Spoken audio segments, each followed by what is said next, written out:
Matatus run Mombasa, but these manic minibuses drive their owners crazy. There are parts to find, police to bribe, drivers to keep track of. It's really difficult to work. Sometimes you don't sleep. But one small device has brought order to the chaos. A lot of big difference we have found since the mobile phone has come in Kenya. Before, when they have a breakdown problem and this, you never know where he is. Now it's easier. All kind of connections is much more easier.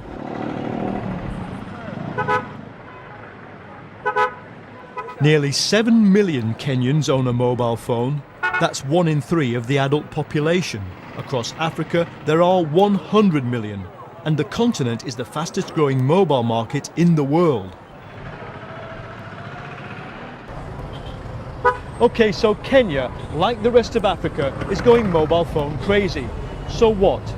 Well, some people think the technology could transform this continent, allowing it to skip an entire stage of the Industrial Revolution.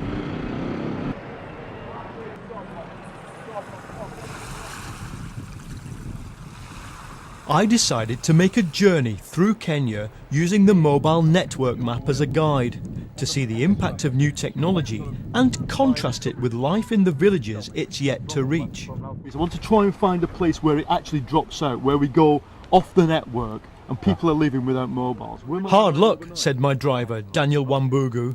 Kenya's 2 mobile networks have already got about 80% of the population covered.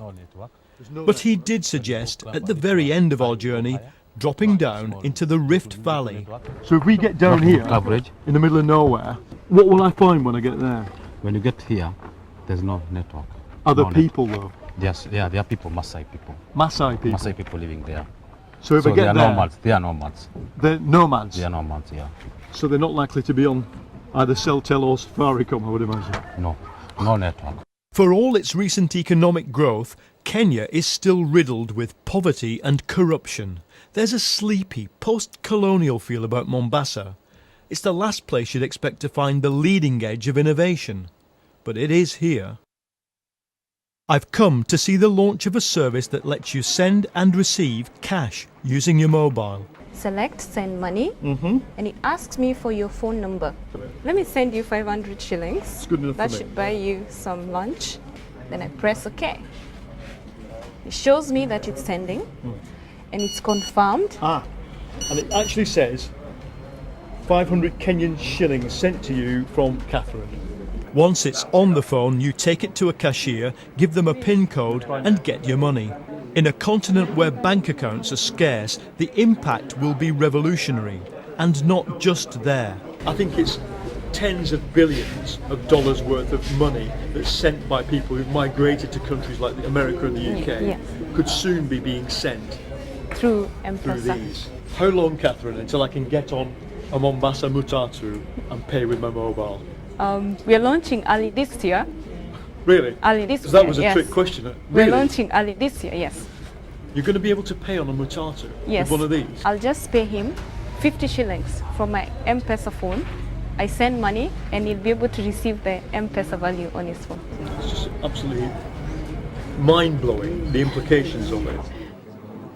Implication 1, within months, huge volumes of cash will be flying around Africa that were not before.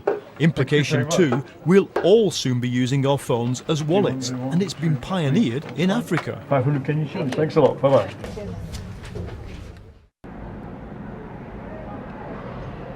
The success of mobile telecoms is all the more stunning because most infrastructure in Africa is basically rubbish.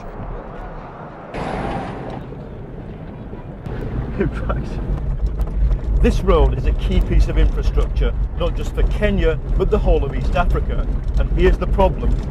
Mobile coverage is excellent all the way along, but the road is not excellent.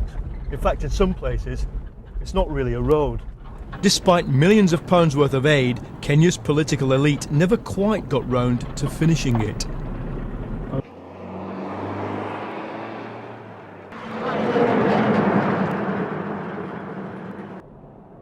But with mobile infrastructure, it's different.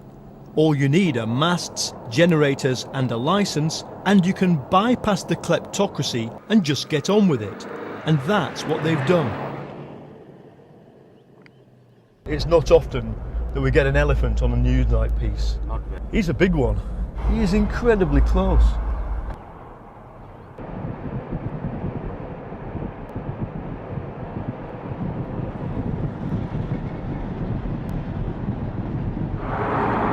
My next stop is in farming country, the hills around Machakos. The land Yeah. is not good for farming It looks really green though. I mean, because it has been raining. 2 months it has been raining. By February, this place is going to be very dry.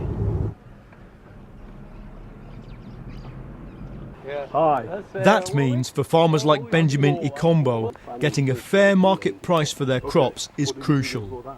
Up to now, he's been at the mercy of the middleman, but not anymore. So now I can just get prices straight from the mobile. Now, for example, I've now written the word tomatoes. Yeah, Then I send the message I see. to the network, see whether we shall get the answer. I'm going deeper anyway. There you are. They have answered. Let's So now check. it's giving us the price. It has given. Let's see what is there now. In Nairobi, it is 2,350. And Kitale, we have 1,000 Kenya shillings. So there's a massive price difference. It's very massive. Where we can see Nairobi, it is twice Yeah. as much. Before this service started, he wouldn't have had a clue about the price. So, almost overnight, there's a radical change in the economics of farming. This has become the middleman, really, hasn't it? This is my middleman. I do not have to depend on the middleman to tell me the price.